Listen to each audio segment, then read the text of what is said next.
J'aime bien la vie locale en général, donc j'ai été DGS d'une commune pendant 5 ans et puis me voilà arrivé depuis maintenant un peu plus de 4 ans à la communauté de communes du Rouillaquet. Le poste de DGS est un poste un peu singulier. Pour résumer, je dirais que les élus et le président, ils prennent les décisions, ils orientent, et nous, on est là pour mettre en musique. On est à la fois la veille juridique, la veille technique. Donc le rôle d'un DGS, effectivement, c'est d'animer les agents de la collectivité, que ce soit sur les compétences techniques, les compétences administratives, les services à la population. L'élu écrit la musique et nous, on la joue.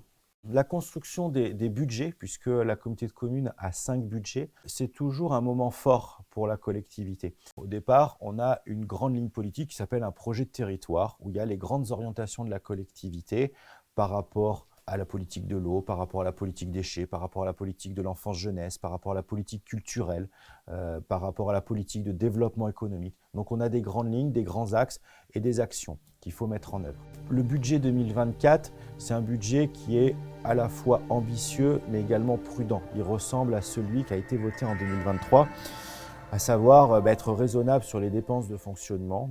Moi, ce que je sais, c'est que depuis que je suis arrivé, et c'est dans l'histoire aussi de la communauté de communes du Rouillaquet, il y a vraiment, quand je dis le mot prudence, vigilance et fiabilité, c'est vraiment ce qui caractérise les budgets.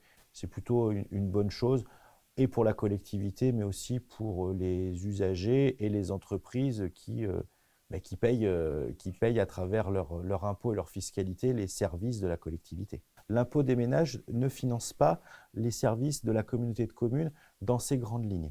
Donc elles sont liées à des recettes qui sont uniquement des recettes liées à la fiscalité des entreprises.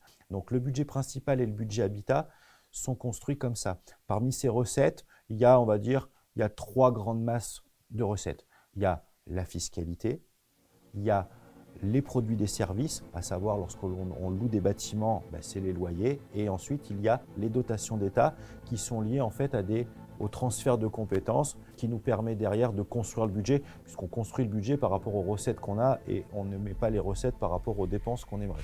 On est sur l'argent de l'administré. Donc 1 euro dépensé doit être 1 euro dépensé utilement pour l'administré. La collectivité, elle a des projets qui sont ambitieux, à savoir la mise en place d'un pôle enfance pour l'enfance-jeunesse. C'est un vrai projet structurant pour le territoire. La construction et la mise en œuvre d'une maison de santé pluridisciplinaire. On a également fait l'extension du siège communautaire avec la mise en place d'une vraie maison France Service avec des services à la population. Et après, on a vraiment aussi des beaux projets, que ce soit sur l'eau potable avec une usine de traitement de pesticides, le renouvellement de la construction de la station d'épuration sur Rouillac. Demain, on va travailler sur l'extension de la médiathèque pour aussi garantir et consolider l'offre culturelle sur le territoire. On est sur une collectivité à taille humaine où se joue la proximité, la transversalité et la connaissance des dossiers. On a vraiment un collectif. Dans le mot collectivité, je pense qu'il faut retenir aussi, c'est le mot collectif. Moi, je le vois ça comme un atout d'être transversal, d'être à dimension humaine.